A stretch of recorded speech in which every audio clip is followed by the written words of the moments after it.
Hey, ladies and gentlemen, my name is Ross Nelson, CEO at Marsh Reddick Real Estate. We have Tony Watson on the call as well, or webinar, which we're very, very excited about to go over the Trump tax plan this evening. We've worked with Robert Hall and Associates now for, probably over a decade. And Tony has been there the entire time, which has been so much fun to have him working with Marsh Reddick clients and providing us just awesome insight and tax advice and how our rental properties are affected by all of these changes so that we can make educated financial decisions prior to buying, selling, renting out properties versus doing it and then wondering the tax ramifications afterwards. So this evening, start with a little bit about myself. Licensed broker in California, Texas, and Tennessee. I got my bachelor's at Vanguard University here in Orange County. Our office is in Newport Beach. Vanguard's in Costa Mesa, so kind of neighboring cities.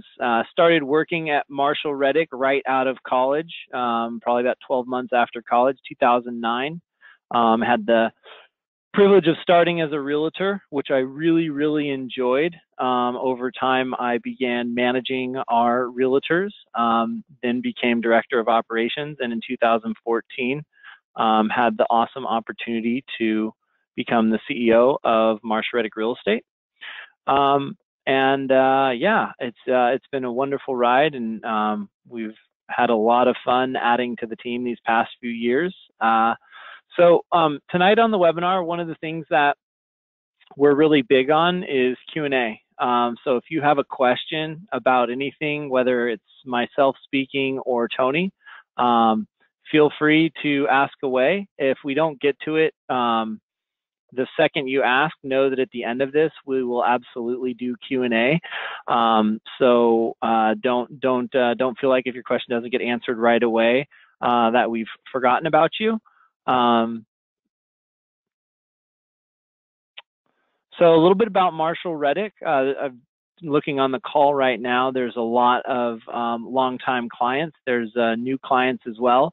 Marshall Reddick has 3 divisions within the company. One is a real estate brokerage. So we have realtors that we help clients buy and sell their primary residence, their home, as well as rental property. The next division, I would say, is property management. I'd say about 95% of our clients that are buying and selling rental properties are utilizing us for property management.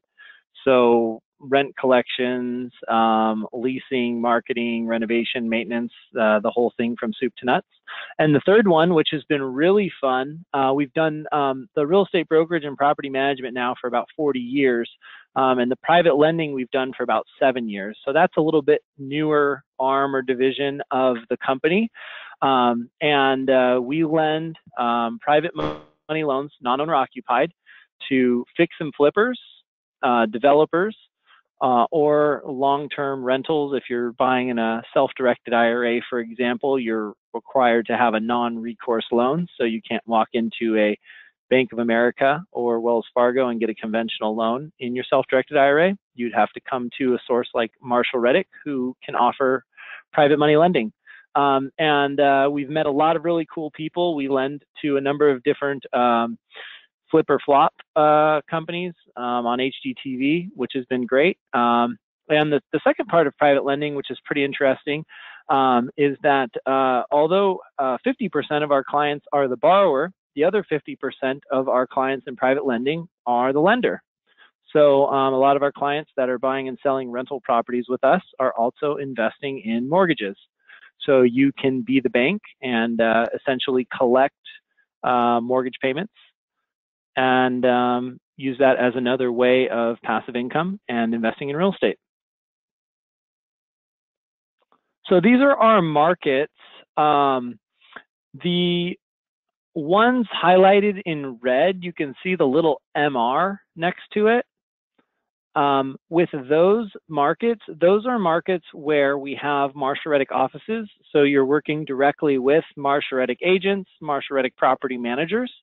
And the other markets that aren't highlighted in red are also Marshall-Reddick markets. However, we have third-party partners that we have worked with throughout the years. Some of our partners we've worked with for 20 years. Some of the newer partners we've probably only worked with for about 8 or 9 years. So all of them we have absolutely fabulous relationships with, and our clients have hundreds and hundreds of properties that are under management by our third-party partners. So one of the things that is really important to us is, rather than being in 100 different markets across the United States, we want to be very big and very powerful in a few markets that really represent the U.S.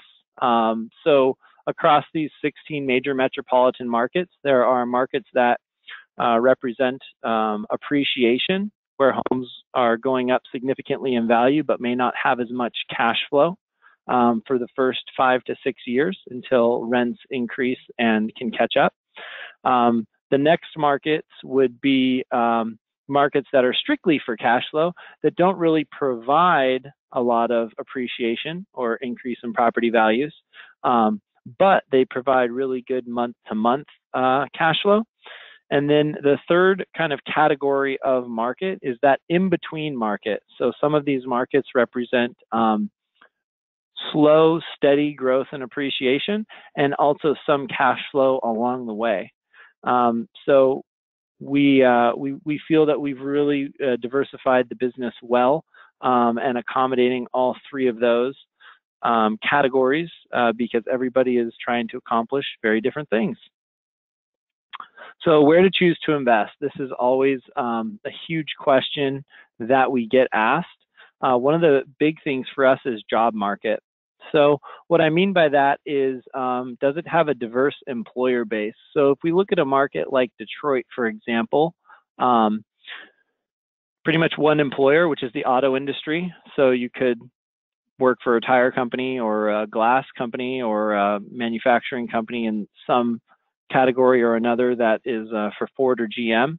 Or you can go to a market like San Antonio or Orange County or LA, where there isn't necessarily one industry that represents the employment. They're going to have technology, logistics, manufacturing. So if one of those markets declines or disappears, it won't represent a large enough portion of the market to have long-term effects on the viability of home prices and population growth. Next is vacancy rate. So the job market plays a huge role in that. If the population is not increasing, the job growth won't be increasing, which also means rents won't be increasing, because you're not having that supply and demand of new tenants coming into the market, of compensations of tenants increasing. So that will increase vacancy rates. On the flip side, when you have growing markets where the population is constantly increasing, the number of jobs in that market are constantly increasing, compensations are constantly increasing, vacancy rates will be cyclical to that, and those will be decreasing, which is obviously very, very positive to you. Economic diversity, we went over that in regards to the job market. Next is housing affordability. So with housing affordability, you will see large discrepancies in owner-occupied versus rentals. When you're looking at a high appreciating market, typically housing affordability will be significantly lower. Because housing affordability is lower, the cash flow will also be lower. Whereas property in, say, Memphis or San Antonio, the housing affordability compared to the median annual household income will be much more in line. You will have your rents and your mortgage payments fairly close. So that means that there will be more positive cash flow, however, slower appreciation growth. Landlord friendly. So that's, I wouldn't say positive or negative for a landlord. What I would say to that is it's important to know the process in which you, I guess, can evict tenants. If you're doing property management on your own, I would definitely recommend to become very, very familiar with that specific state's laws. Also, if you use a property manager, that's, besides the fact that we do all the work, not having the liability of what it takes to implement a proper lease or background checks, credit checks, or handling evictions is really, really nice. Education. So education really drives specific neighborhoods. So we've found that the socioeconomic status of a neighborhood really emphasizes the quality of education. So when we're looking at a C or D class neighborhood, typically the school districts are not as high of quality as an A or B class or luxury neighborhood. And then lastly, reliability of property management. This sounds funny, but if someone were to give you a property for free and you hired a bad property manager, they would make you absolutely hate rental property or real estate investing. Where if you have an amazing property manager, it makes all the difference. And for those of us that own multiple rental properties in multiple states, you know exactly what I'm talking about. So another, in my opinion, another major reason to invest in a market is the quality of partners or vendors that you're utilizing in that market that you can trust and depend on. So a little bit about setting your real estate investment criteria. So everyone is trying to accomplish different things, and this is really, really important to know what your goals are and what you're trying to accomplish. And what you're trying to accomplish and what your goals are very different than someone else's. So there's probably a lot of you on the call today that are looking to reduce your tax liability. And so you're looking to figure out how to shelter a lot of that either W-2 income or K-1 income, Schedule E income. And that's one of your major objectives, where somebody else could be looking at when they want to retire. Maybe they don't have the cash flow or income currently to allow them to retire, so they're not nearly as concerned about how to keep the money they have. They're trying to figure out how to grow their wealth and grow their assets to generate the income that they're looking for. Now, here's something to keep in mind, and this is a little chart that we've created, which is pretty cool. So these are 5 property classes in which Marshall-Reddick rates our properties. Luxury A, B, C, and D. The sweet spot for us and where we really like to sit is A and B properties. However, we do C properties, but we do not do D properties. If you really, really want to buy a D property, we're happy to sell it to you, but we wouldn't manage it, nor would we recommend you buy it. On the luxury side of things, we obviously love luxury properties, but we personally feel like they're much better as a primary residence than they are a rental property. So we do a lot of luxury properties for clients that are looking for a home. But from a rental standpoint, a lot of times they're not going to produce the returns on investment because the purchase prices are so high that the rent really doesn't justify the return on investment. So you may be only getting a 2 or 3% return because if you're, for example, in Orange County, purchasing a $1.8 million home, that home may only rent for $7,500 to $6,500 a month. So it really doesn't justify that purchase price, where you could take that same, $1.8 million and put it across maybe a $500,000 fourplex, 2 or 3 $500,000 fourplexes in a market like San Antonio or Austin, and you can, generate $6,000 a month in rental income. So the main thing that these property classes will do is the higher the property class, the more appreciation you get, the less cash flow you get. The lower the property class, the more cash flow you get, but the less appreciation you get. And then tenant quality is also followed by that. So with higher purchase prices, you typically get higher tenant quality, and then with lower purchase prices, you typically get lower tenant quality. So what's your personal investment criteria? This is really, really important to set prior to the investing process. So there are a number of different things that people look at. Price, property class, property type, condition, and property details. So typically what happens is people come in based on price, on what they qualify for or how much cash they have.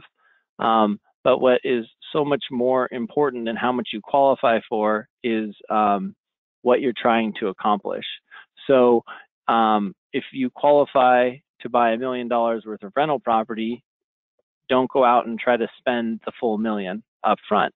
Start to look at what are your goals. Do you want A-class property, B-class property? Do you own single-family homes and maybe you want a 1031 and grow into multifamily?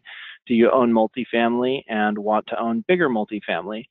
Also, if you're new, I noticed there were a number of new people on the webinar tonight. It's okay to start slow. So if you don't own any rental property and you're thinking, oh my gosh, like I have to retire in 5 or 10 years from now, I haven't fully prepared for this, I need to go out and buy 10 properties. Wouldn't recommend going out and buying 10 properties your first 12 months. I'd buy a property, wait 6 to 12 months, see how that turns out, really get to learn and understand that experience, what you like about it, what you dislike about it. You'll learn so much. I mean, it's just unbelievable how much you learn from each property that you purchase. I mean, every rental property that I'm buying, it just is amazing. I think I know everything. And then the more properties I own, the more I realize I don't know. You know, if you go out and buy 5 properties at once, you won't necessarily have that learning experience, and you may have made a different decision if you bought 1 property a year over a 5-year period. The 3rd, 4th, and 5th acquisition might be coming from a much more educated place that will produce results that you're looking for. Condition of the property. Whether the property is turnkey, meaning rent ready, good to go from day one, or needs a ton of repair is irrelevant. You just need to decide what you're looking for. If you want to be more hands-on and want to deal with repairs or major renovations, or some are, they don't want to deal with that. They're very busy with their work and they do really well with what they do, and they want a much more hands-off property. So neither one of those is better or worse than another. They're just different. Reddit property rating, I would absolutely recommend you guys spend some time to read through this. I actually personally wrote this with a number of my colleagues, and this is really how we rate and view investment properties. I would definitely say that if you spent 20 minutes reading this, you would know more than 95, maybe even 99% of real estate investors out there. It has great insight on how to analyze and understand residential property. Residential being single-family homes, townhomes, small apartments, 2 to 4 unit, 8, 9, 10 unit multifamily. Here's just some different data. So for all the markets that we're in, we're really, really big on tracking them. So we use National Association of Realtors for all of the data that we acquire, and we track everything since National Association of Realtors has been tracking data. So different markets have different amounts, ranging from the late 70s to newer markets like San Antonio and Austin that I think go to the early 80s. This is all on our website and will really help give you insight on where the market is today and also where it's come from. And then we do all of the analysis for the properties up front on our website for you. And the best part about that is our numbers are all editable. So what we use for maintenance, what we use for vacancy can all be changed and adapted to what you experience, or interest rates. So if you feel the interest rate will be higher or lower for you based on your personal financial situation, you can adjust all of that, and the software will calculate out all of the cash flow and annual return on investment for you.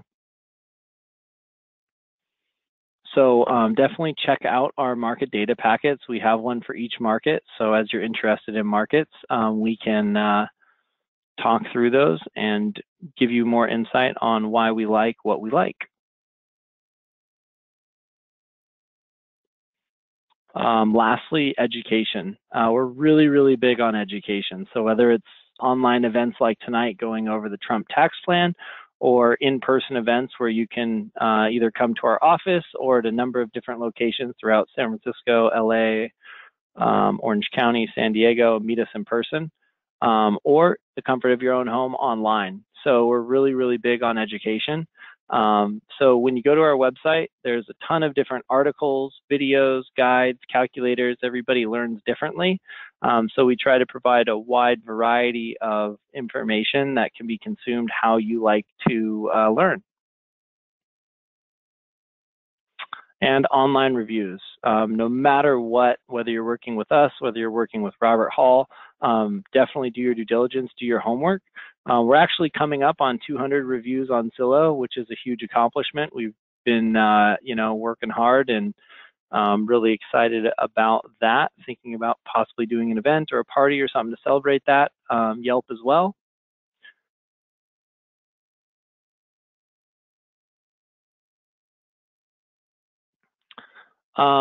So where to go from here? If you've worked with us before, you probably have a real estate advisor or a realtor.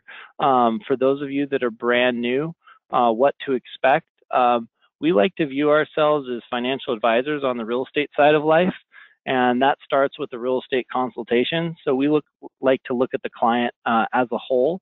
Not just, oh, do you want to buy a rental property? Do you want to buy a house? Sure, I'll help you. Let's go look. It's sitting down and saying, okay, where are you at with your current career? Where are you at with your job? Do you want to continue growing? Do you trying to wind things down?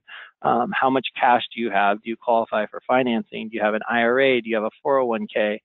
Do you want a bigger house? Do you want a smaller house? Is your family growing? Are you having more children? Is your family shrinking? Are they going off to college? Are you going to be able to get them out of your house when they finish college, or are they coming home? So all of those things come into setting goals. So we really want to figure out why you're trying to invest in real estate or buy a bigger home or a smaller home, and set goals to help you accomplish that. Once we figure out what you're trying to accomplish, then we create the plan and work it backwards. So we help you figure out how to actually accomplish those goals. We can show you different options. So one of the big things for me that really attracted me to Marsha Reddick Real Estate back in 2009 as a realtor was I found a huge conflict of interest when, I was looking at offices like, Century 21 and Sotheby's and Keller Williams. And I was like, wow, like if I'm an agent here in Orange County and someone asks like, should I buy a home in Orange County? Obviously my answer is yes, because otherwise I wouldn't get paid. And one of the things I loved about Marsha Reddick was, if someone's like, well, is this a good time to buy? Or, should I buy a home? I can say, well, maybe, like, what are you trying to accomplish? Like, maybe Orange County is a great market to buy a rental property in, or maybe you should work with a Marsha Reddick agent in LA or Austin or San Antonio or Memphis. What are you trying to accomplish? What are your goals? So when we're looking at evaluating options, our options are very, very different than just a traditional or standard run-of-the-mill, franchise real estate company that basically says, oh, well, you need to buy in your backyard in my market where I'm a realtor because that's the only way I can work with you. And then figuring out timeframes. So goals, plans, those are all great, but without timeframes and due dates, things don't get done. Obviously, take college, for example, or a license. If you don't have a date to complete it, it just lingers and lingers and lingers.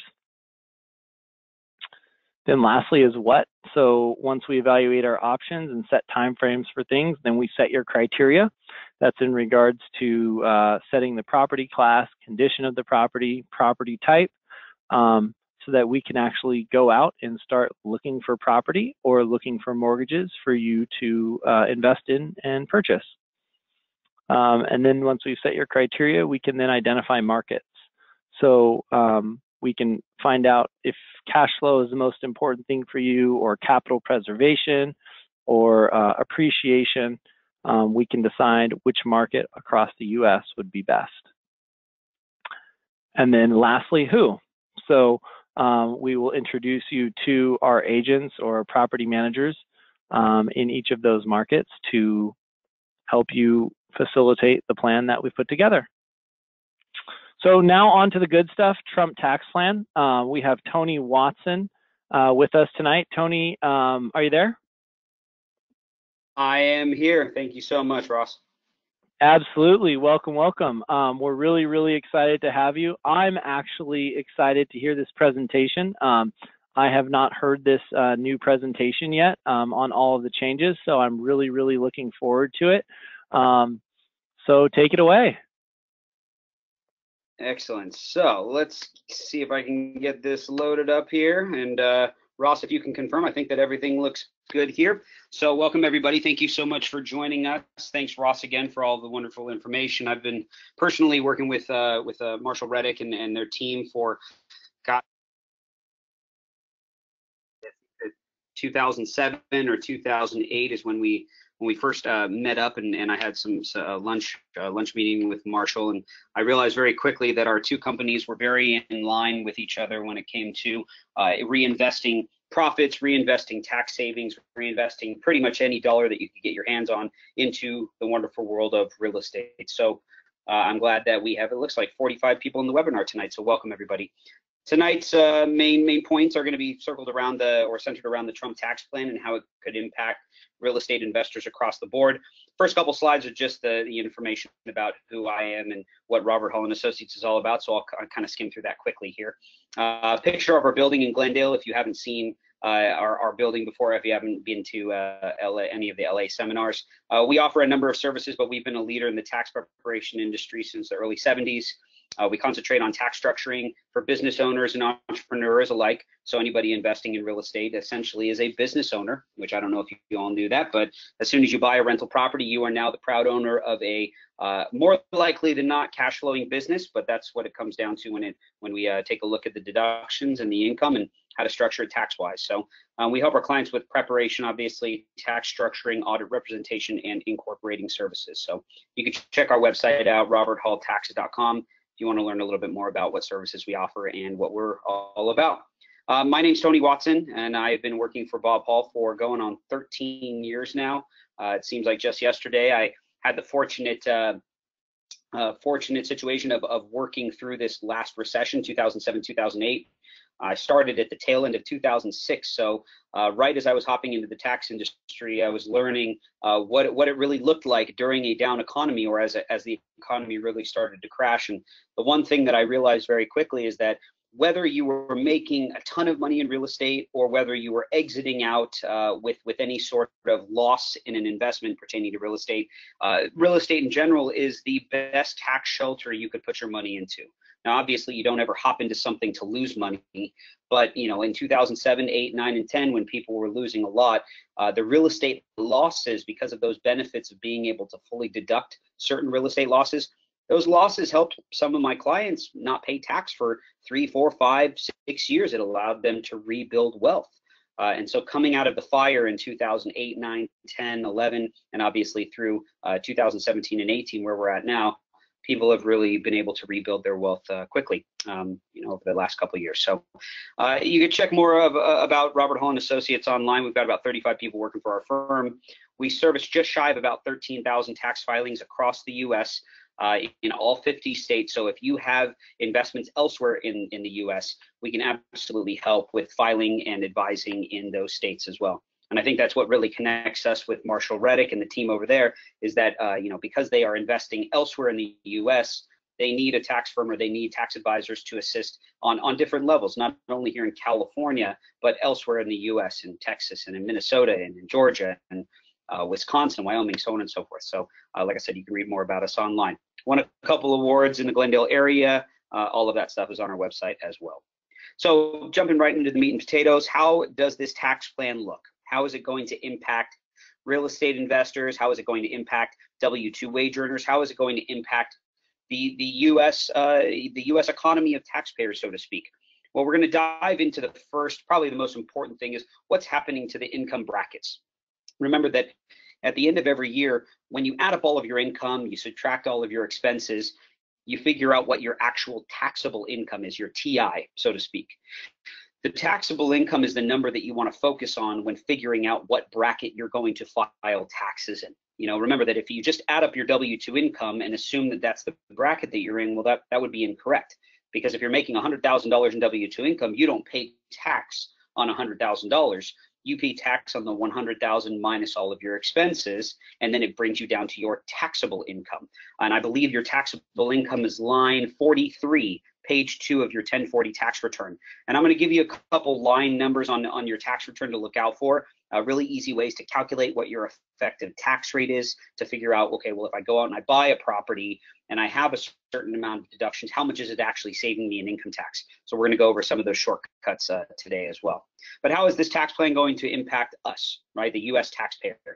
Well, if you are single, non-married, you don't have children, you're just a single individual, the tax brackets look as such. Obviously, the 10% bracket is still the lowest, but at the very top, if you go all the way up 7 brackets down, you're still looking at the top bracket of being roughly 37%. In 2017, we were at 39.6%. So in 2018, that top bracket is going to drop about 2.6%. Now, I'm not going to focus on that high income bracket. I'm not really going to focus on the low income bracket either today.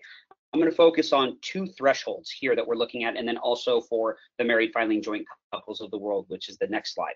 So your taxable income, I'm going to focus on the second bracket right here, which is the 12% bracket, all the way up to $38,700. So if you think that $38,700 at 12%, if you make $1 above that 38.7, look what happens. You jump 10% in your overall income bracket from 12 to 22%. So every dollar above $38,700 that you make in taxable income, you're effectively paying 10 cents more per dollar above $38,700. So in 2018, before I go too much further, before I want to really emphasize something, in 2018, it's going to be more important now than ever to plan prior to the end of your calendar year. Meaning that we all share the same year end, which is December 31st. Corporations might have different year ends, but individual taxpayers actually share the same year end, which is December 31st. So don't you think it would be important to sit down with a tax advisor prior to December 31st to figure out what your projected taxable income is, and maybe maximizing a retirement plan or going out and making the improvements to one of your rental properties so that you get the deduction in this year to drop yourself below $38,700 and save yourself basically 10 cents on the dollar of every dollar that you were able to shelter. Okay, so that's the first threshold for the single individuals. The second threshold is about 4 lines down where it says 82,501 all the way up to 157.5. And as you can see, that's in the 24% bracket. But much like the 38.7 below, any dollar above 157,500, look at that, you're seeing an 8% tax cut from 24 to 32%. And so you want to make sure that anything that you could possibly reinvest your money into, meaning a new acquisition of a property, or maybe a remodeling of a kitchen, or replacing appliances, or maybe replacing carpet or drywall, fixing or maintenance, do that in the year, so that in that tax year, so that you can keep yourself below these 2 thresholds. You do not want to see the 8 or 10% tax hike because you didn't do proper year-end planning. That's something that's incredibly frustrating for me when clients were right on that cusp of being able to drop themselves into a lower income bracket, but because they didn't contact me before the end of the year or reach out to me so that I could give them some advice as to where to spend their money, that they weren't able to keep themselves in that lower income bracket. So very, very important. That's for the single individuals. Well, for married filing joint individuals or surviving spouses, the tax brackets look a little different. Everything pretty much doubles. So as you can see, the first threshold that we're going to look at, which is the second bracket down, $19,051 all the way up to $77,400, that's in the 12% or below income bracket. But every dollar that's earned in taxable income above $77,400 sees a 10% tax hike. And so you're going to go from the 12 to the 22% bracket, and then the second threshold will be all the way up to $315,000, which is the 24% or below income bracket. Every dollar above $315 is going to see an 8 cent per dollar hike in tax, so 8% tax hike. Now, remember that in 2017, I'm sure that everybody in this webinar today heard all of the misinformation that was being tossed about prior to December 31st of 2017. A lot of people were very fearful about this new tax code, and rightfully so. I was trying to gather as much information as possible because our phones were ringing off the hook with, hey, what do you think is going to happen? What do you assume is meant by this change to the bracket system? Are they going to go from 7 to 3 brackets? Are they going to go from 7 to 4? Well, on December 23rd, at roughly the 22nd hour, December 22nd at the 23rd hour, I got those numbers mixed up, right at the tail end of the year, they decided, hey, we're going to keep all 7 income brackets. We're not going to drop it to 3 brackets. We're not going to drop it to 4 brackets. We're going to keep all 7 brackets. And this is how they laid it out for us. So everything has shifted downwards, anywhere from 2.6% to upwards of 10%. But what does that mean for us? How do we figure out what our taxable income is? Well, remember, page 2 of your individual tax return. So the first page is the 1040, second page is the second page of the 1040. Page 2, line 43 is your taxable income. So if you haven't done planning for 2018 yet, but you have a 2017 tax return, maybe a digital copy or a paper copy, pull it out. Look at page 2 of your 1040, line 43, and figure out where you land on this new bracket scale. And see, okay, well, man, last year I was right at 168. Well, or I was right at 318. I need to make sure that I keep myself in those lower income brackets. And the only way for you to effectively do this is to make sure that you implement every strategy possible prior to December 31st. So very important for us to understand how this bracket system works. That top bracket of 600,000, even at the very highest income bracket, let's say you're absolutely killing it in real estate. You've got the real estate realtor professional income coming in. You've got property flipping on the side. You've got your long-term rental cash flows, paid off properties, and you're just absolutely crushing it. Well, even at $600,000+, you're going to see roughly a 2.6% tax cut. Okay, so this is the way that the bracket system looks for the single individuals and the married filing joint individuals. One of the major changes in 2018, as opposed to 2017, all kind of circles or focuses around the standard deduction. Now, in 2017, the government was nice enough, and I say that with a little bit of sarcasm. The government was nice enough in 2017 to give us all an upfront $6,300 write-off. It was called the standard deduction. So if you were single, the government actually gave you a $6,300 write-off before you even spent a dime. Well, if you were married, you got $12,600. If you were head of household, you got $9,450. So everybody started off with this standard deduction, and it was always our goal in prior years to write off more than that amount so that we could itemize our deductions. That's how you end up itemizing your write-offs on your individual return. You always had to write off more than the standard upfront deduction. Well, in 2018, the standard deduction for single individuals almost doubles. It goes from $6,300 all the way up to $12,000. For married filing joint individuals, remember, if in 2017, if each of the spouses got $6,300, their standard deduction was $12,600. In 2018, that doubles to $24,000. Married filing separate, pretty straightforward. You cut the $24K in half, you each get $12,000. Head of household, look at that. Head of household starts off the year with an $18,000 standard deduction. Now, head of household are the individuals who are not married but have children, dependents that they claim on their individual returns. So in 2017, a lot of the misinformation prior to the end of the year, where people were running around trying to figure out what this new tax plan was going to mean for them, a lot of the misinformation circulated around whether or not they were going to be able to deduct certain expenses. I had some clients in seminars telling me that they heard that mortgage interest was no longer tax deductible, and that property taxes were no longer tax deductible, or sales tax was no longer tax deductible, or heaven forbid, charity wasn't even tax deductible anymore. Well, I think that the big misconception or misinformation kind of circulated around this particular part or this particular change of the new tax code. Remember that in 2017, you had to itemize more than the standard deduction. Well, if the standard deductions double, and now we all have to itemize write-offs above these larger numbers, yeah, I mean, if I don't have a mortgage interest deduction and a property tax write-off, and I donate $6,000 to charity and I'm single, Well, obviously my charity wouldn't be tax deductible because the government's giving me an upfront $12,000 write-off. Or better yet, the married filing joint couple that has, let's say, $15,000 in mortgage and property tax write-offs with charity at $15,000, what are they going to take as a write-off? Are they going to take the $24,000 standard deduction or the $15,000 itemized write-off?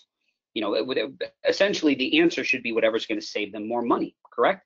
Well, of course, $24,000 is going to save me a lot more money than a $15,000 itemized deduction write-off. So I think that that's where a lot of the misinformation was caught and was circulated in our economy here in the U.S. is that, hey, it's not that they're not tax deductible anymore. It's not that they're not write-offs anymore. It's just those deductions have to add up to be more than these increased standard deductions.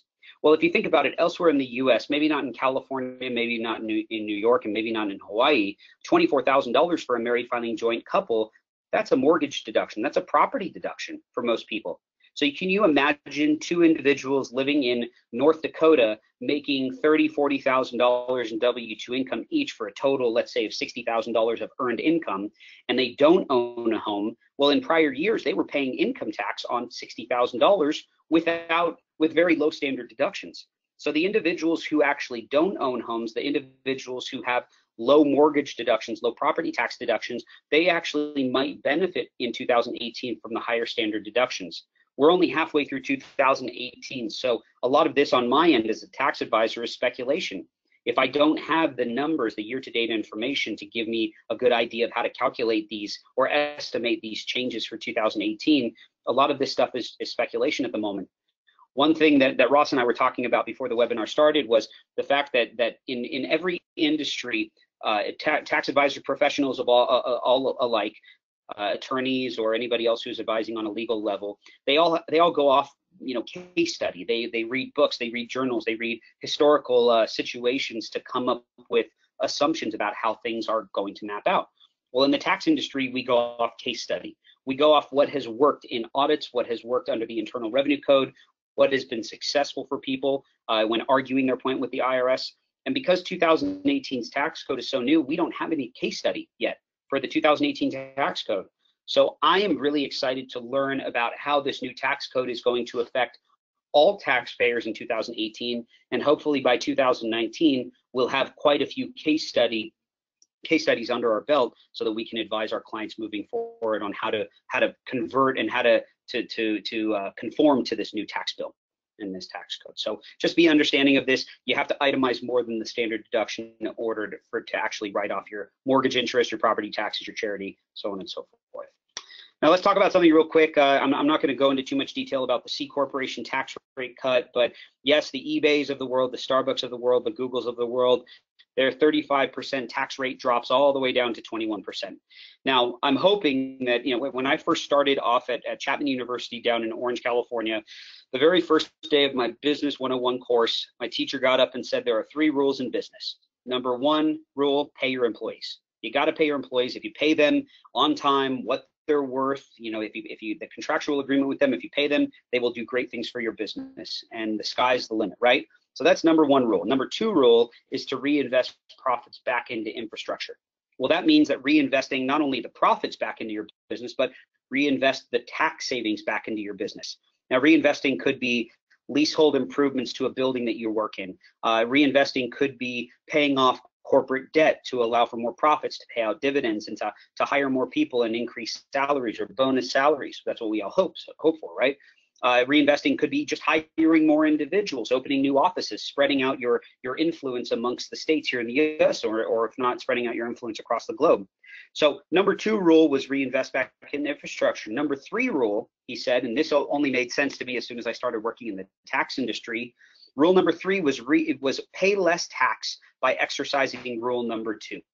Now, I'm sure that we all somewhat get that. Well, if we pay less tax, that means that we had more write-offs, right?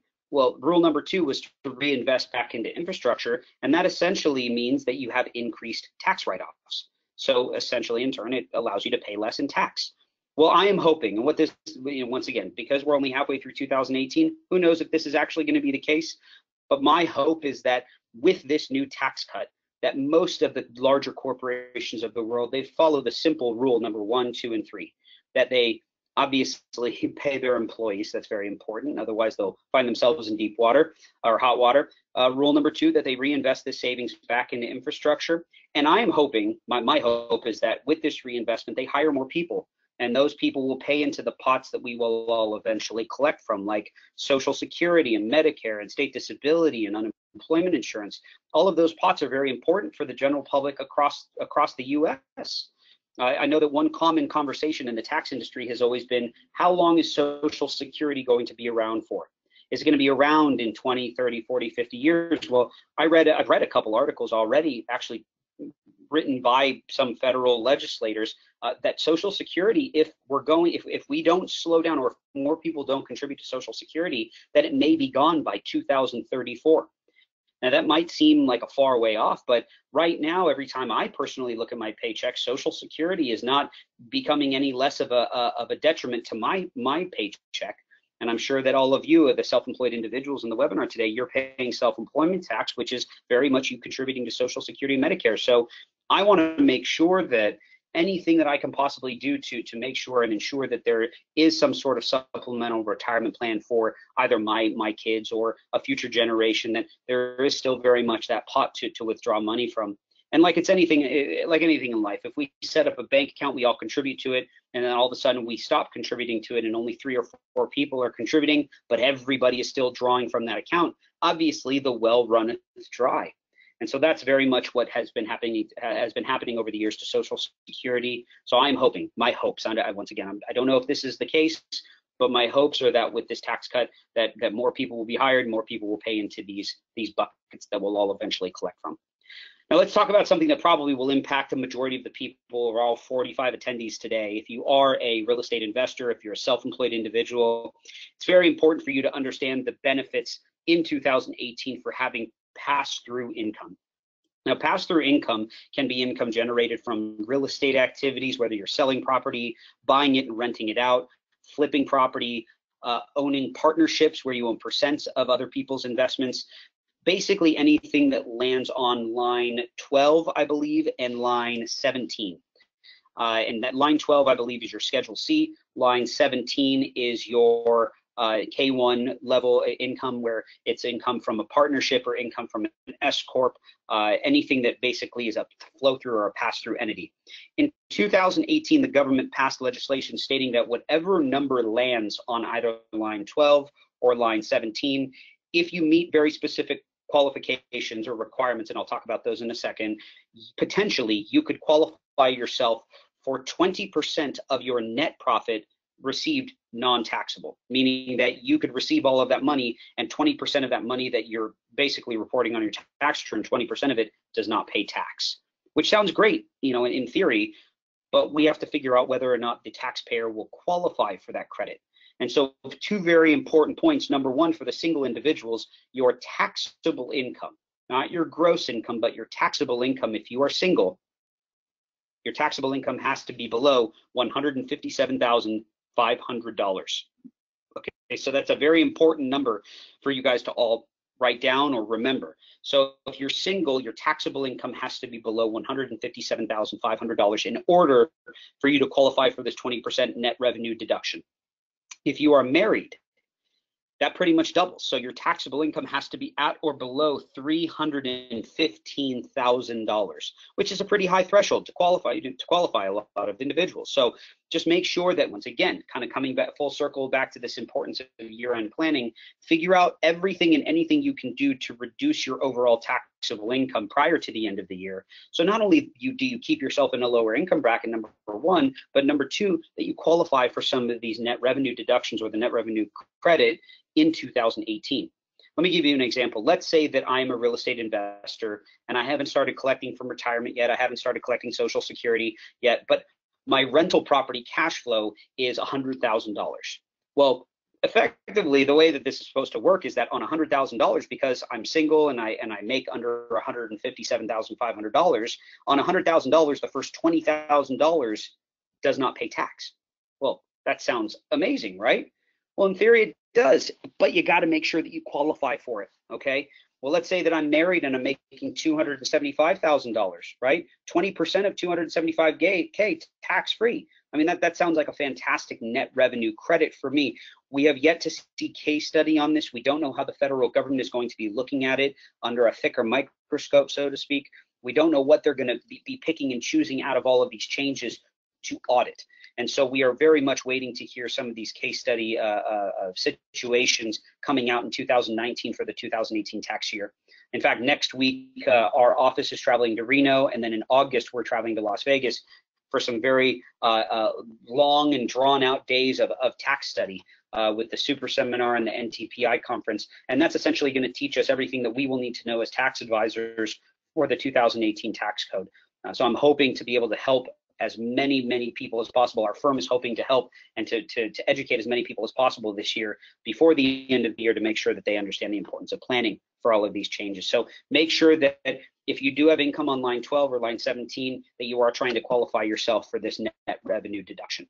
Oh, and if you want to know more about this, obviously you can always reach out to our office and ask any questions that you may have. Now, some these next two slides I'm going to spend a little bit more time on because I feel like it impacts people across the board, and I do want to squash some misconceptions about what is happening with the state and local income tax deduction, and the next slide, which is mortgage interest.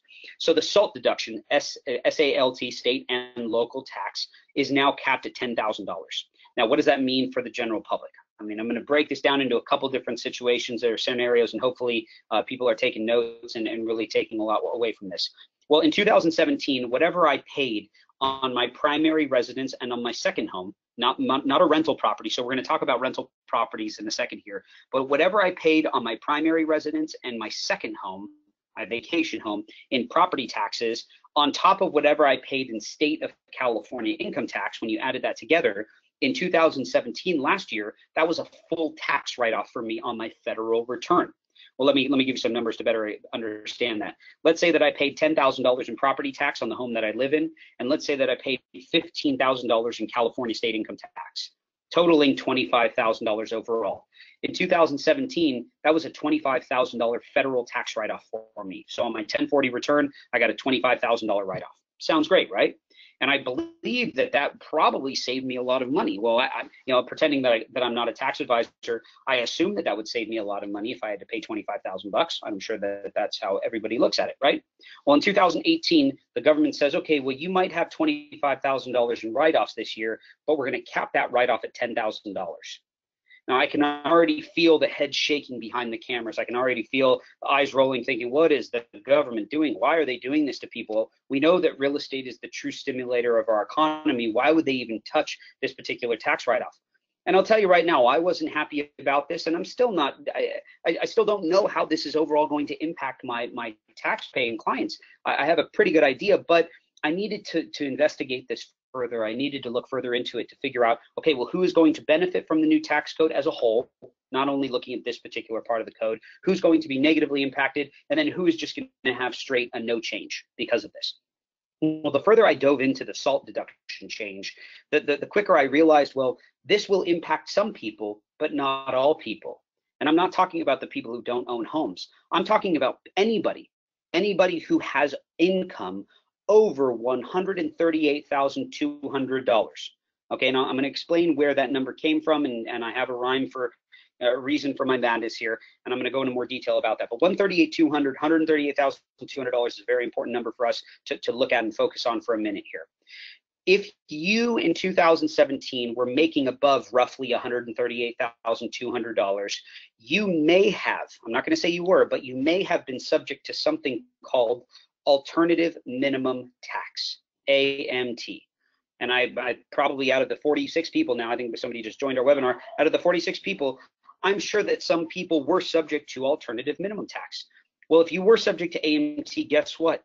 In 2017, because of AMT, you were already limited on the amount of state and local income tax you got to take as a write-off. Now, some of you might be flabbergasted. The jaws are dropping. You're thinking, well, what does that mean, Tony? I'm not sure if I'm subject to AMT. How do I figure this out? Well, line 45 of your individual tax return, page 2, is the alternative minimum tax item. So if you are not sure if you were subject to AMT, look at page 2 of your 1040 tax return, line 45. If there is a number there, you were already limited on the amount of state and local tax that you got to take as a write-off. In fact, if your AMT was so large and if your income was well above $165,000 to $170,000, if AMT was full blown on your return, if it was fully setting on your return, you might not have been allowed any of your state of California income tax or state tax deduction, including your property tax deduction, meaning that you weren't allowed any of the write-off to begin with. That's pretty. I mean, it was amazing to me the further I dove into this, and I already knew that AMT had this impact on returns, but once again, with the new tax code, I have to kind of relearn a lot of this stuff and how certain parts of the tax code implement and restrict some deductions for high income earners. And remember, $138,200 for some of you might not seem like such a high level of income, but if you think about it, if I lived in North Dakota, making $138,000 taxable income, that means that after all of my deductions, shoot, $138,000, that's a lot of money. I could live a pretty sweet life in North Dakota on $138,000 of income. So getting back to the main topic, the SALT deduction, with it being capped at $10,000, some individuals weren't even allowed this deduction last year, the individuals who are subject to AMT. And remember that if you are in the lower income brackets, like let's say you're making $40,000, $50,000 of taxable income, your SALT deduction wasn't saving you that much anyway. I mean, if you were in the 10% bracket and your property taxes and your state income tax alone were $10,000, well, what's 10% of $10,000? That's $1,000. Basically, the $10,000 deduction in property tax and state income tax was only saving you $1,000 in income tax. Now, I'm not saying that $1,000 is not a lot of money, because it is. But remember that not only is this changing, not only was it saving you 10% of a $10,000 write-off, but what else is happening in 2018 with the brackets? See, all the brackets are shifting. So even though you might be losing some of this tax write-off, because of your bracket shifting downwards, you might be making it up because you are paying tax in a lower income bracket. And so I have to stop for a second and think, and this is what I've done over the past 8 to 10 months roughly that I've been studying these changes. I had to take a step back and say, you know what, I really need to start learning the macro view of this new tax code, not really the micro view. And I'm sure that you all know the difference between micro and macro, but if we look at something from a micro view, we would only be looking at the SALT deduction, right? And the cap at $10,000, that sounds terrible. And it is for some people, but not for everybody. If you take a step back and you look at this from a macro view, if you look at how everything is going to be impacted and you look at how the whole engine is going to be running this year, yeah, you might be losing some of the SALT deduction, but your bracket might be actually shifting downwards far enough to make up for what you're losing in the SALT deduction. Okay, so first and foremost, you want to figure out if you were subject to alternative minimum tax in last year. If you were, a lot of these changes, the SALT deduction, for instance, probably will have little to no impact on your individual tax return. For the individuals who are not subject to AMT, the people who are making between roughly $77,000 and $138,200, those individuals may see a no change to their tax return, possibly even a slight increase to their overall income tax. But once again, I don't know what this impact is going to have on your individual tax return until I take a look at your taxes, right? I could assume things about large groups of people and do surveys about their taxable income, but we all know what assume stands for, right? We've all heard that joke. So I don't want to assume anything. I want to see the numbers, let the numbers speak for themselves. And remember, today I'm just here to basically regurgitate information and to tell you guys exactly what changes are on the horizon for us. Now remember that this particular part of the Internal Revenue Code only applies to your primary residence and your second home. It does not apply to properties that you rent out. Okay, I want that to be open and understood, that when you turn around and you rent out a property and you put somebody else living in that property and they're paying you rent, there is no cap to the amount of property tax write-off you get to take. There is no cap to the mortgage interest deduction that you get to take. Because when you put somebody in your home and they pay you rent, guess what? You own a business now. And this new tax code, whether we like it or not, is going to be very, very pro-business. It's custom designed for business owners. And like I said, as soon as you buy a rental property, you're a business owner. So make sure that you are maximizing every single business benefit you can take for your Schedule E rental properties that you could possibly take. And also sit down with your tax advisor. And if you don't have somebody who you can reach out to and ask questions to, feel free to reach out to Robert Hull & Associates and let us figure out how this impact and how this change is going to affect your individual tax return. As you can see, these line items on your tax return, we know what the numbers are. We know line 12, line 17, line 45 for AMT, line 43, line 63, which is the actual tax that you end up paying. All of those line items, that's how we calculate how much tax savings you're going to have or how much tax increase you're going to have under this new tax bill. So just be aware of those changes. Let's talk about another very important part, kind of on the same, same discussion as the SALT deduction, the mortgage interest write-off. Now, much like the SALT deduction, where I was kind of confused at the tail end of last year as to why they would be touching this particular write-off, has it saved so many people so much in tax? The mortgage interest deduction was one and the same. The mortgage interest write-off is such a huge tax write-off for a number of people. Just to get this out of the way, remember that the mortgage interest on a rental property is not limited. If you have $100,000 in mortgage interest you pay on an 18-unit building, that $100,000 mortgage interest write-off is still 100% tax deductible, okay? But if you have a primary residence, okay, let's talk about 2017 for a second. Last year, before this new tax bill, there was already a limit to the amount of mortgage interest you got to take as a write-off. That limit actually tied to a number that was $1 million. It was $1 million limitation. Well, what does that mean, Tony? I don't want to, it might be confusing people. Well, let's break this down even further. If I own a home and I live in it, and let's say that my purchase price of that home was $1.5 million, and I put $300,000 down on that property, and I financed $1.2 million. My first position loan is $1.2 million. In 2017, I was not allowed the full mortgage interest write-off on that $1.2 million loan. I was only allowed the mortgage interest on the first $1 million of debt. That means that I was not allowed the mortgage interest write-off on $200,000. Well, shoot, if I had a 5% tax rate on $200,000, that was a pretty significant write-off that I was losing, right? I mean, shoot, 5% of anything in life is a pretty significant amount, especially if it's something that you're paying and you're not getting a benefit for. 5% of 200K was me losing a $10,000 mortgage interest write-off. Now that $10,000, let's say I'm in the 20% bracket, that was saving me $2,000 of income tax. That's something to write home about. Absolutely. So because I was already limited to that, that was in 2017. I was only allowed the mortgage interest write-off on $1 million. Now, let's say that was my primary residence. Let's say I bought a second home, not a rental property, but a second home 50 miles away from where my primary residence was. I bought something near the beach or in the mountains that I really wanted to vacation at. And let's say I had another $1.2 million loan on that property. Well, once again, I'm allowed the mortgage interest on the $1 million loan on my primary, and then I'm also allowed the mortgage interest on the $1 million up to $1 million on my second home. But let's say I turn around and rent out that second home and it becomes a rental property.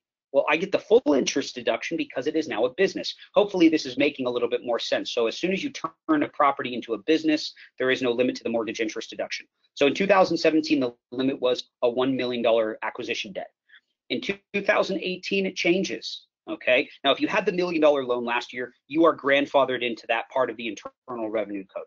So as far as changing the loan or refinancing it or doing anything with that, yeah, if you try to change that loan term in 2018, you are resetting the clock. And so therefore you would be subject to the limitations in the new bill, and you wouldn't be grandfathered into that part of the code anymore. So be very careful if you're trying to maneuver around loan amounts and refinance and change the term of this loan, because you could be losing the interest deduction on whatever the amount is over the new limitation. Well, what is that new limitation? Well, in 2017, it was $1 million. 2018, it drops to $750,000. Okay, they were talking about dropping it to 500,000, but they said, you know what, we're going to keep it right in the middle. The House and the Senate decided not $1 million to 500,000. We're going to meet right in the middle, $750,000. But that is only on new acquisitions in 2018 or refinance or altered loans that were already in place from prior years, but you've altered those loans in 2018. Okay, so be aware of some of these changes. Before you start touching those loan amounts, you want to sit down with your tax advisor and figure out, okay, well, how much was that actually saving me?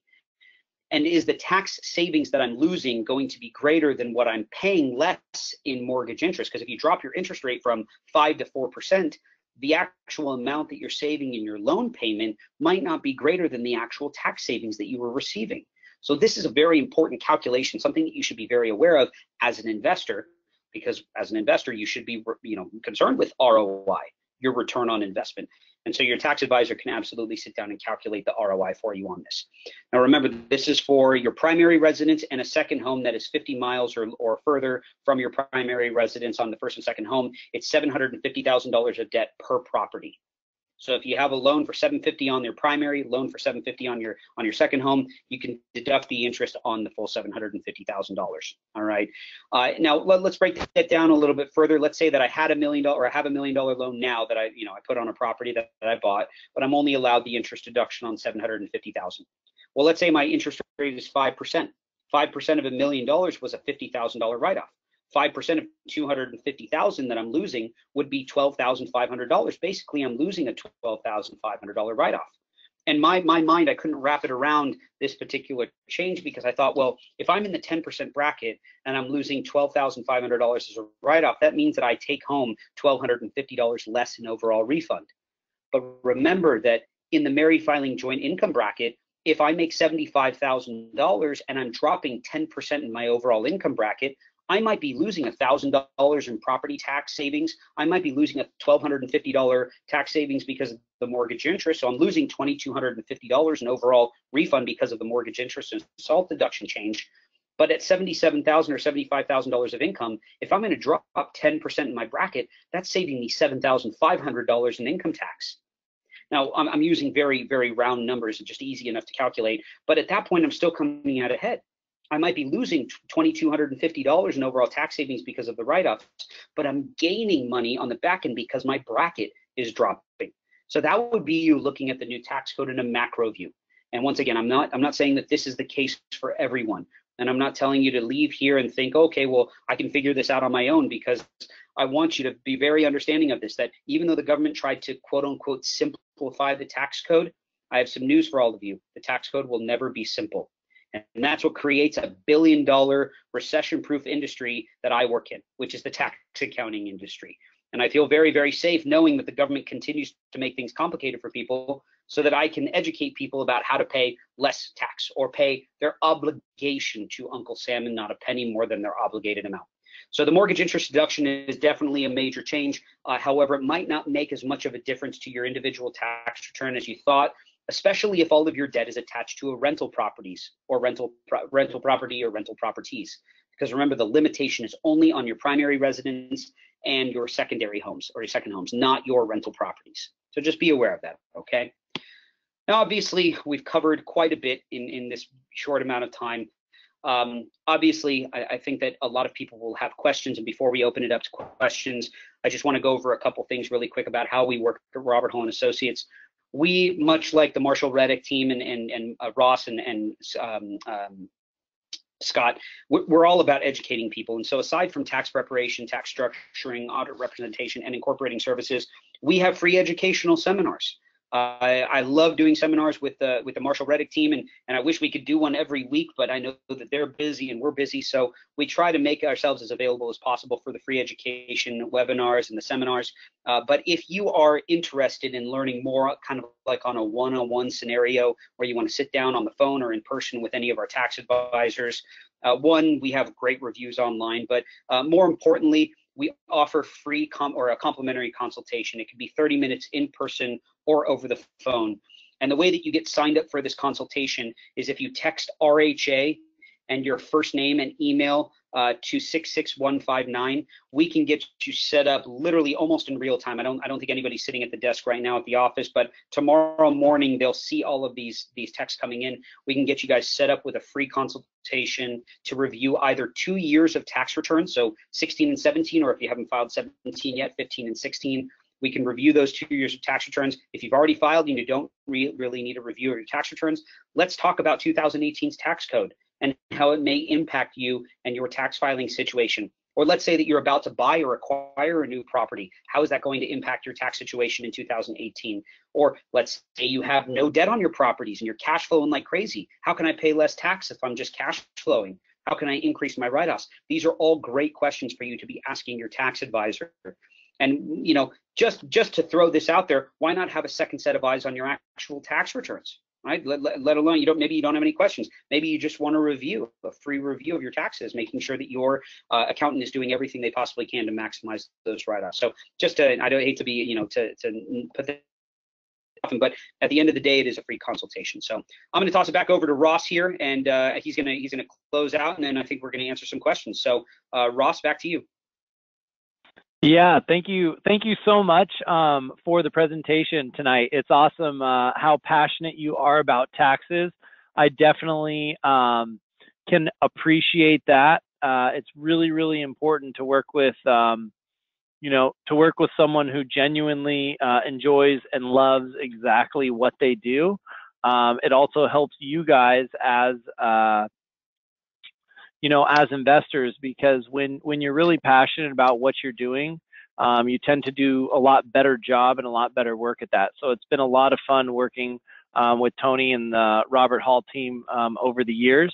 I think one thing Tony said that's really important for you guys, that I follow as well. Before I'm buying or selling properties, I always like to know the positive or negative tax liabilities to those decisions.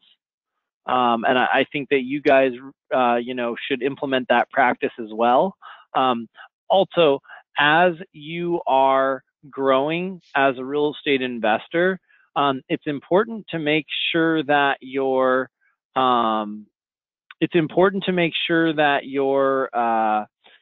CPA and tax preparer is also growing with you. So if you own 1 or 2 rental properties, make sure that they understand that. If you're starting to do a 1031 exchange into a multifamily, make sure that they understand that as well. Because if you're not, you can tend to get you tend to get advice that isn't in your best interest, not out of ill will or bad intent. It's just that they don't fully understand real estate and they're not fully vested in rental property. So it is really important that the tax preparer you're working with as your real estate investor also understands that. So like he said, getting a second set of eyes and another opinion on it is, really important. So where to go from here? Tony provided his contact information. More than happy to sit down with you or phone call. Everyone obviously does everything through email now. So if you don't want to meet in person, phone consultations are great as well. On the real estate side of things, if you are thinking about making a move, whether that's buying a property, selling a property, if you're interested in investing in mortgages and diversifying your portfolio, maybe you own a couple rental properties, but you don't own any mortgages and you're not receiving mortgage payments every month, maybe that's something you want to explore. I highly recommend that you connect with one of our advisors. If you're brand new, we would love to get to know you. And if you've been a long-time client, we'd love to catch up and hear how you're doing and what you've been up to. Also, sidebar, we actually just finished moving offices. We're still in the same building. We just moved across the hall to a much bigger office. So we'd love to have you stop by and check out the new office if you guys are close by. Also connecting with us. One of the big things for us is, our online reviews, whether that's on Yelp or Zillow, Facebook, we meet up. We really appreciate those. We would love to get feedback on tonight's presentation and how myself and Tony did. It's really important to us, and that's the lifeblood of our business. So we'd love to hear from you guys and connect with you guys on social media. Lastly, feel free to call into the main line or go to the website and schedule a consultation. So that's it for tonight. We can go through questions now. Tony, are you still there? I can see you muted your phone. I am still here. I had a little bit of computer, my computer froze, but I'm back. All right, awesome. So there's a bunch of different questions. We'll start going through all these questions. If for whatever reason we don't get to your question tonight, we will absolutely give you a call tomorrow or the next day and go through that. First question here for you from Zahira is, can my first home be a rental property? What are the benefits and disadvantages to purchasing a rental property versus a primary residence first? Well, as far as what you should buy first, I would have to look at kind of some overall scenarios with your individual tax situation, but your primary residence can absolutely be a rental property. I have a lot of clients who have, bought the home, lived in it, fixed it up, and then turned around and rented it out. Which at that point, a couple things change. You got to make sure that you know some of these time frames, and the time frames are important because if you do turn around and rent out your primary residence for a certain period of time, you might be giving up a very large credit or exclusion that the IRS allows people on their primary residence. For instance, if I live in a home for 2 out of the past 5 years, I can sell that home as a primary residence for up to a $250,000 gain if I'm single, or up to a $500,000 gain, $500,000 gain if I'm married, tax-free. And so if you turn around and you rent out that property and then you don't qualify for the 2 out of the past 5 year physical presence test, meaning that you didn't actually live in the property for 2 out of the past 5 years, you give up, if you're married, a $500,000 tax-free exclusion. So you want to make sure that before you move out of your primary residence that you're not giving up any of these large credits. Now, if you never plan on selling your property, like myself, I never plan on selling any of my properties. I want to keep them and pay them off, cash flow like crazy on them. If you're never planning on selling it, who cares about the exclusion, right? Because your goal is to pay off that mortgage as quickly as possible. Obviously, if you bought that home and it's in a great area and you know that you can basically cover the mortgage, almost double the mortgage just for what you could rent it out for, then obviously the cash flow is a much more beneficial thing to have than keeping it and selling it as a primary residence. But yeah, you absolutely can have your primary residence as a rental property. You could even live, let's say that you have a 4-bedroom home, you could live in one of the rooms and rent out the other 3 rooms if you really wanted to. I have some clients who are a little bit in their older age, and they open up their house to foreign exchange students, and so they collect rent from some government agencies, and so the government then pays for their housing and for some of their food and some of their other things that they need. And so there are other options out there. You could also use part of your home to rent out for commercials or for movie sets. That's a good way to receive cash flow. You could Airbnb parts of your primary residence. So to answer your question, yes, you absolutely can use your primary residence as a rental property. Yeah, all of those scenarios are awesome. And to piggyback on that, I mean, just every scenario you've mentioned, I'm like, oh, that client did that or that client did that. So it's funny, just to hear all the different ones. For me personally, what I did was, I live in Newport Beach, and when I was just getting started and I was younger, I didn't have the money to necessarily buy a house right then and there. So I bought a rental property. Over a couple years, it went up in value significantly. I 1031'd that into a triplex.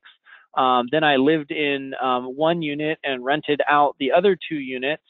And then as I saved up enough, then I bought a house. So it really just depends on what your plans are. Tony had mentioned Airbnb. Everybody's different with how comfortable they are with other people in their spaces. I had a client who bought a house that had like a little guest house type casita in the back, and he was like, well, this house is a little bit more than I wanted to spend on my primary residence, but with the subsidy of renting this out 10 or 12 nights a month, it'll cover the cost to the mortgage payment I wanted to have for my home. So he did exactly, what you had mentioned. So there's a lot of different ways to go about this. Some clients will buy a home that may not be their forever home or their dream home for their first property, but know that that first property will make a really, really great rental property. So they'll buy it, live in it for 4 or 5 years until they have enough money to save up for the home they really, really wanted. Then you know, they'll have us manage it and rent it out and use it as their first rental property, so to speak, and then move into the primary residence that they really wanted originally. They just weren't able to afford. So that's an awesome question that I would highly recommend not only talking to Tony more in detail about your personal situation, but also talking to one of our real estate advisors and getting their feedback and ideas. So next question from John. Has anything changed with 1031 exchanges? Yes, and I'm glad that you brought that up, because 1031 tax deferred exchanges, it's crazy that back in 1904, the first 1031 exchange that was done was actually with a milk producing cow. And I don't know how many people know the actual history of 1031 exchanges, but that's a I did not know that. Yeah. So now moving forward into 2018, you can only 1031 exchange real property. You can no longer exchange equipment. Let's say that I had a dump truck and I wanted to trade it for a tractor. I can't do that anymore, and I can't exchange foreign property for U.S. property or U.S. property for foreign property. I can only exchange real property for real property. And so that has been a major change for 1031 exchanges across the board, but that's definitely a major change under this new tax code. So for us as real estate investors, there's been really no change for 1031ing real property for like kind property. The only thing that I would probably say is going to change is the, aside from the real, not being able to exchange other types of property and only exchanging real property, is the audit risk for doing 1031 exchanges. The government is really going to tighten down on the time frames. So you got to make sure that obviously the 180-day close is something that you adhere to, number one. Number two, the amount of time that you actually buy and hold the property for. I have a lot of clients coming in saying, well, if I bought the property and I hold it for a year and a day, I could just 1031 exchange it a year and a day later. Well, technically, no, but if because of economic hardship, you couldn't keep the property and you needed to move out of a certain area because of job change or because of loss of employment, there are special elections you can make, but you have to write a private letter ruling, or your tax advisor would have to write a private letter ruling to get you out of some of those implications for not adhering to the 1031 exchange timeframes. So just be very aware of those things. The government is going to be focusing a lot of their time on those timeframes and whether or not they qualified for that deferred exchange. The other thing with that, we work with Dino Champagne and Asset Preservation for all of our clients' 1031 exchanges. I think it's personally really important to work with a larger 1031 exchange company for a couple different reasons. One, Tony had mentioned they're going to start cracking down on dates in regards to the 45-day identification period and then the 180-day close date from the time the first property was sold and the replacement property was closed on. When you're working with some of the larger companies, they're not going to allow inaccurate dates. Number one, it's illegal. It's tax fraud.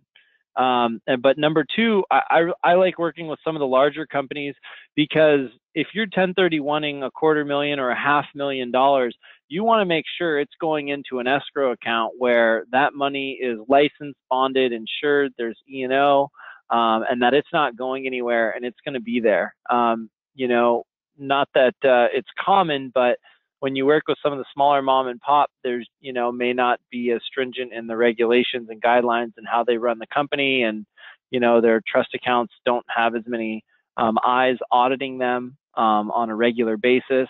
So we really like asset preservation, and, when you work with the right 1031 exchange company, they're on top of it. I mean, they're very vocal with the dates that things need to get done. They're very good at providing you the exact information you need to be making educated decisions on your replacement properties.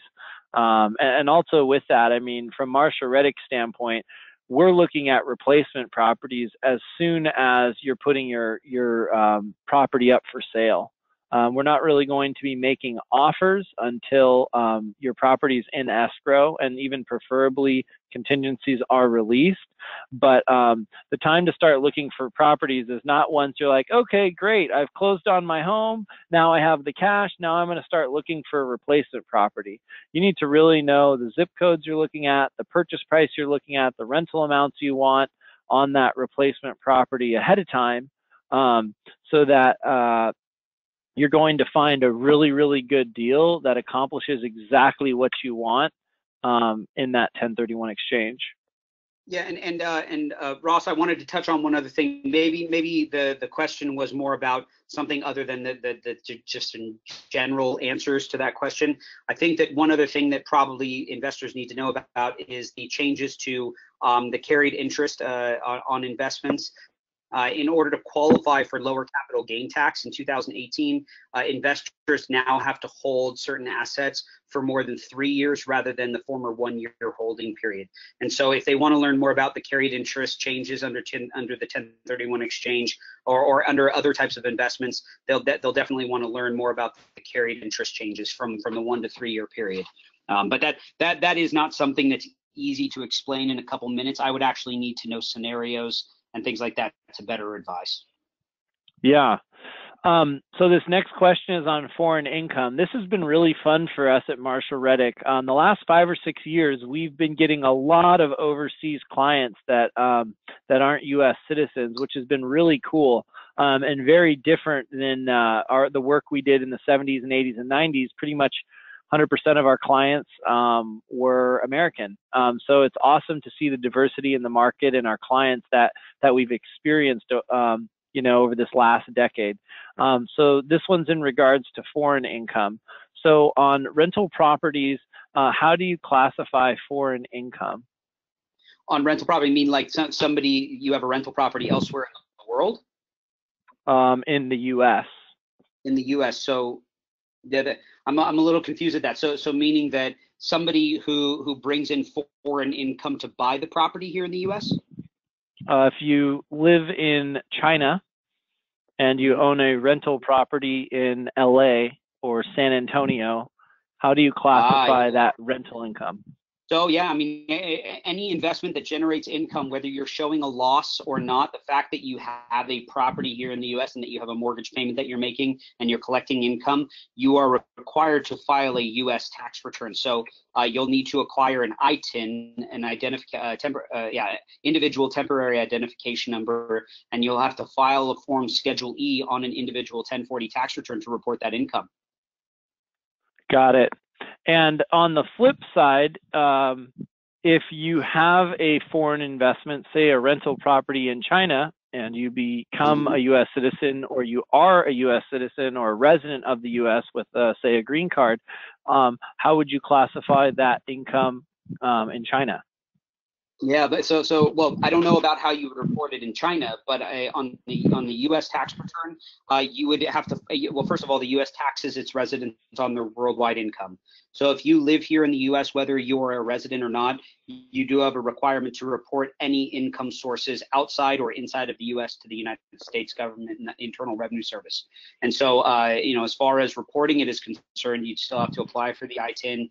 You'd have to show it on a Schedule E, but then you'd also have to report the value of the asset abroad on what's called an FBAR or a TDF form. A Form 114, which is the reporting of foreign assets or foreign bank accounts to the U.S. government. And so these are very, very kind of tricky situations. And to tell you the truth, we can help people file the tax returns for that stuff, but we would also refer them to Hale Shepard, who is basically the guy who wrote the book on foreign asset disclosure. And he's out of Atlanta, Georgia, and he is our go-to foreign asset reporting attorney. And he knows all about the quiet disclosure rulings that started back, I believe, in 2012 and 2013. He knows the implications of penalties. And just understand this, that when you deal with the federal government and not reporting foreign assets, the penalty for not reporting can be up to 100% of the highest value ever held in the checking account or bank account, or 100% of the value of the highest value the property was ever valued at. 100%. That means that if you had $1 million in a bank account in Switzerland at one point, and now there's only 100,000, and you never disclose it to the government, the penalty is $1 million. Wow. Right, mind blowing, right? So the foreign asset disclosure is not something that people want to mess around with. If you have those issues, if you need to report it, we obviously can help you report it on a tax return. But most importantly, you want to do it in the most efficient way possible to avoid any potential penalties. If you didn't realize this, or if you were misinformed, those are elections, special elections you can make with the government to avoid being penalized. Awesome. Well, we really, really appreciate your time tonight. The last 90 minutes were very, very educational. We have recorded this webinar for everyone on here, so I know we covered a lot of information. If you weren't able to write something down or take notes and you wanted to reference it back, we'll be emailing that out tomorrow morning. It will also be on our website. We would love to connect with you guys, whether that's over the phone or in person. I know that Tony really enjoys talking about this stuff and loves helping people and can provide you guys answers that may be a little more personal that you may not have felt comfortable asking on tonight's webinar. So feel free to reach out to him. Tony, thank you so much for your time tonight, and we look forward to the next event with you guys. Sounds great, Ross. All right, take care, everyone. Have a great night. Bye.